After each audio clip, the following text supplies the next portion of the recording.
उनके सारे एमपी लोकसभा और राज्यसभा के मेरे साथी भी रहे, अरविंद जी, संजय राउत जी और मेरी पार्टी के प्रधान अरविंद केजरीवाल जी और उद्धव जी ने पहले भी हम मातोश्री में आए थे और यहाँ के हम अपना मान सम्मान करते हैं। जैसा कि उद्धव जी ने और अरविंद जी ने बोला, लोकतंत्र खतरे में है और बाहरी खतरे में है। कैसे इलेक्टेड की जगह सिलेक्टेड लोग जो हैं वो जनता को चलाते हैं, वो सरकारें चलाते हैं, जबकि लोकतंत्र का मतलब है इलेक्टेड। ये गवर्नर है सिलेक्टेड। तो एलजी कौन बनाता है? एलजी की कभी एलजी ने कोई जनता से कोई गवर्नर ने किसी जनता से कोई मैंडेट लिया? नहीं लिया। अपनी मर्जी का गवर्नर लगा दिया, तंग करो चुनी हुई सरकार को। अगर सरकार इनकी नहीं बनी, हमें भी बजट सेशन के लिए सुप्रीम कोर्ट आना पड़ा। हमारे तो गवर्नर साहब इस बात से भी मुकर गए थे बजट सेशन में कि मैं माई गवर्नमेंट नहीं कहूंगा। तो हमने कहा जी माई गवर्नमेंट क्यों नहीं कहोगे आप? आपकी गवर्नमेंट आपके समन किया आपने, तो भाषण जो लिखा है वो तो पढ़ना पड़ेगा आपको, वो तो संविधान में है।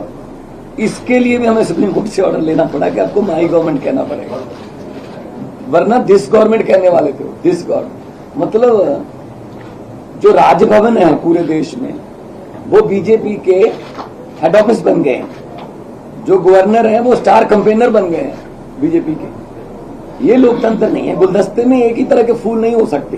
भारत एक गुलदस्ता है, हर फूल का अपना अपना रंग है, हर फूल की अपनी खुशबू है। तो एक माला की तरह भारत है, हर माला का मन का जो है वो अलग अलग रंग का है। लेकिन ये चाहते हैं हमारा ही हो सब कुछ, हमारा ही हो सब कुछ, हम ही राज करें। जैसा कि अरविंद जी ने बताया, अगर जीत के नहीं आते, इलेक्शन से नहीं आते तो बाई इलेक्शन से आ जाते हैं, अगर बाई इलेक्शन से ना आए तो खरीद लेते हैं। तो देश के लिए लोकतंत्र जो है, जैसा कि अदूर जी ने कहा कि विपक्ष नहीं है हम तो देश को प्यार करने वाले लोग हैं। असल में असली जो विरोधी हैं देश के वो हैं जो देश को चला रहे हैं, जो लोकतंत्र की हत्या कर रहे हैं, जो हर रोज धज्जियां उड़ा रहे हैं लोकतंत्र की।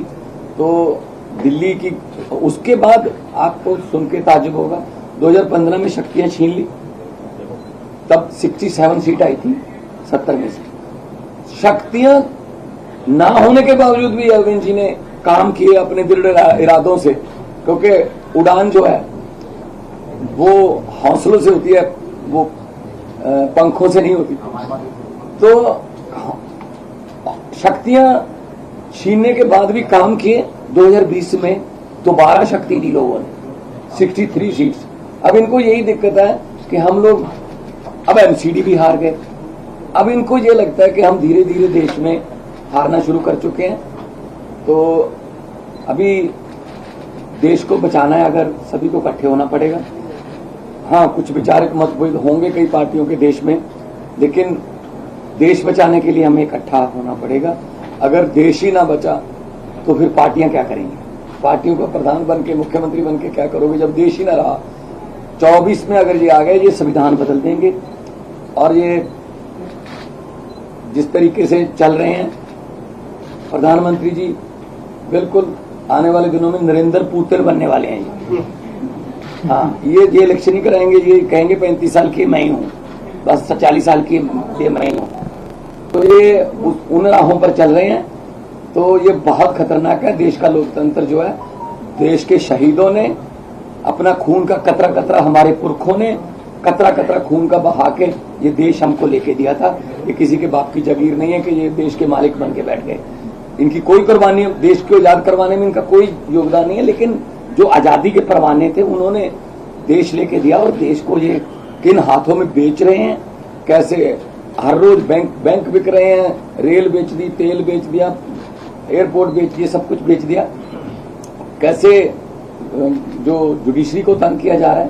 तो हम उद्धव जी के पास इसलिए आए हैं कि क्योंकि ये भी पीड़ित हैं, उस जो कुल्हाड़ी लेके बैठे हैं ये दिल्ली में, वो सब पे चलती है।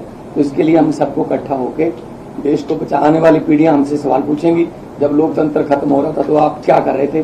कम से कम हम जवाब देने के लायक रहेंगे कि हम कोशिश कर रहे थे। हम के बाद इनके विरुद्ध इकट्ठे हो रहे थे, हम लोगों को 140 करोड़ लोगों को ये बात मीडिया के जरिए अपनी अपनी भाषा में समझा रहे थे। तो लोकतंत्र को बचाने के लिए आज हम आए हैं और मुझे खुशी है कि उद्धव जी ने बहुत ही साथ दिया और पहले भी बहुत से मुद्दों पर हम लोकसभा में इकट्ठे लड़ते रहे हैं, शिवसेना के जितने भी MP साहबान होते थे।